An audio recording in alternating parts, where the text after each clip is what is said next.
Olá, amigo Sudaca! Quem é Eduardo Domingues? Quem é Barba Domingues, esse argentino que está chegando ao Galo? Depois da vinheta eu te falo mais. Antes de falar do técnico argentino, eu preciso me apresentar. Para quem não me conhece, eu sou Bruno Garcês, jornalista especialista do futebol sul-americano e este é o canal Sudaca Brasil. Tudo sobre o futebol aqui no continente. Deixe seu like, se inscreva no canal, dá essa moral pra gente aí.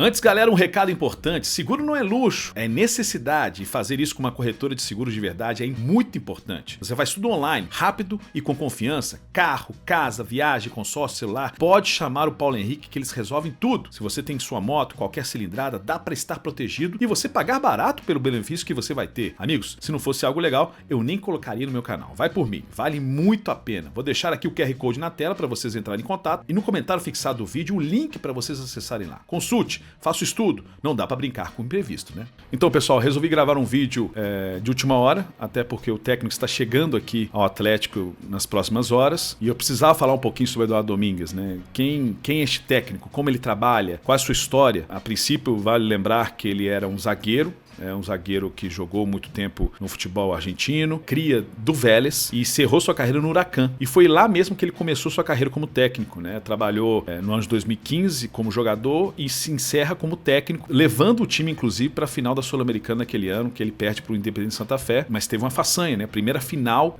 internacional del Globo, e isso ficou marcado para a história do clube. Mas é um técnico que já começou muito bem. Teve alguns problemas depois, na temporada seguinte começa bem, depois no final não termina bem, e acaba indo pro Colón de Santa Fé e acaba tendo espaço e tempo para trabalhar esse time e consegue levar o time à Sul-Americana em 2019. Faz um bom trabalho, chama a atenção de muita gente. E aí foi para o futebol uruguaio, trabalhar no Nacional do Uruguai. Teve pouco tempo para trabalhar, tinha pego um trabalho bom do antigo técnico e não conseguiu se adaptar ao futebol uruguaio e aos jogadores que tinha em mãos. E acabou saindo. Poucos meses, poucos jogos para trabalhar. E aí ele volta pro Colón depois para fazer talvez uma das melhores campanhas como técnico e aí sim se colocar numa prateleira acima do futebol argentino como um dos melhores técnicos, os técnicos mais promissores. Só lembrando rapidamente, Eduardo Domingues já era conhecido no futebol argentino por causa que ele é casado com a filha do Carlos Bianchi, técnico multicampeão no Vélez Sarsfield, no Boca Juniors, foi 4 vezes campeão da Libertadores, ele virrei, e ele se casou com a filha. E muita gente o conhecia muito por causa disso, de ser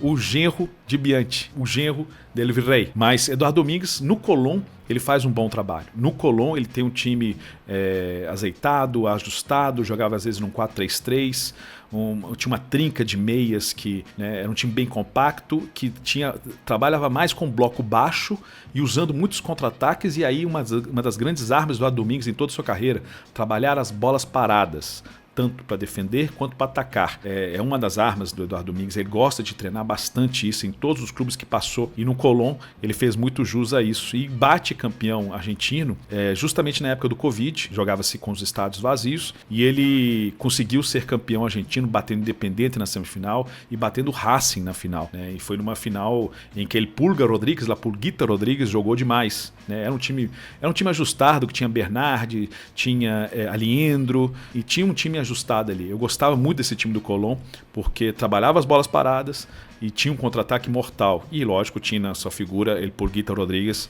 uma das referências. E aí dá um título inédito para o Colón. Os sabaleiros foram campeões naquele ano e entrou para a história do clube, né? Já estava marcado ali. Lógico, ele ganha novas propostas de outros grandes clubes do futebol argentino e vai trabalhar no Independiente. Não foi bem lá e acaba saindo do Rojo. Não deu certo essa segunda passagem, um time grande, né? A primeira foi no Nacional, depois no Independiente. E aí depois ele aceita a proposta do Estudiantes. O Estudiantes, eu acho que tem muito a ver com o estilo de jogo que Eduardo Domingues queria propor desde o início da sua carreira e onde ele fez muito sucesso no Colón, que era um time de contra-ataque, trabalhar muitas bolas paradas, que é uma das armas do Estudiantes há anos, e um time aguerrido no meio de campo, aguerrido na marcação, aplicado taticamente e usando muitos contra-ataques. É assim que Eduardo Domingues conseguiu bater campeão da Copa Argentina 2023 com o Estudiantes, bater campeão da Copa da Liga em 2024, no primeiro semestre. A Copa Argentina foi no segundo semestre que ele bate campeão. Aí, lógico, ele ganha alguns torneios, troféu de campeões e tudo mais. E em 2025 começa mal, faz uma boa Libertadores e termina muito bem o ano sendo campeão do Clausura, né?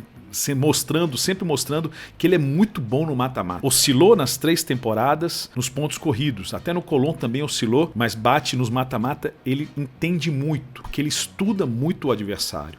Ele procura os erros do adversário e começa a trabalhar neles, jogando no contra-ataque, forçando o time a jogar mais pelos corredores ou jogando centralizado.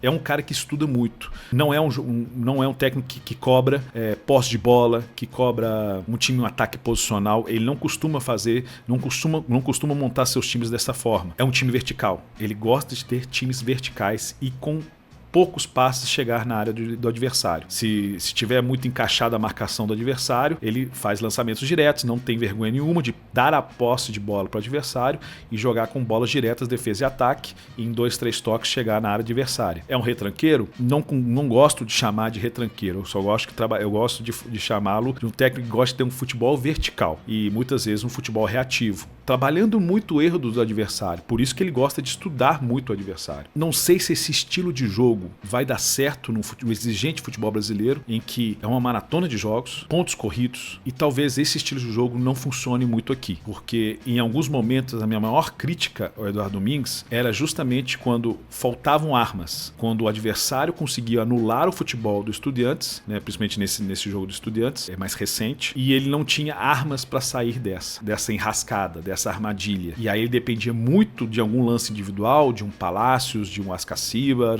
de um Carrídio e num Cetré, e às vezes das bolas paradas. E essa dependência e essa limitação era a minha maior crítica ao Eduardo Domingues nessas últimas temporadas. Temporada 23 ele oscila, termina bem o ano, mas não começa bem.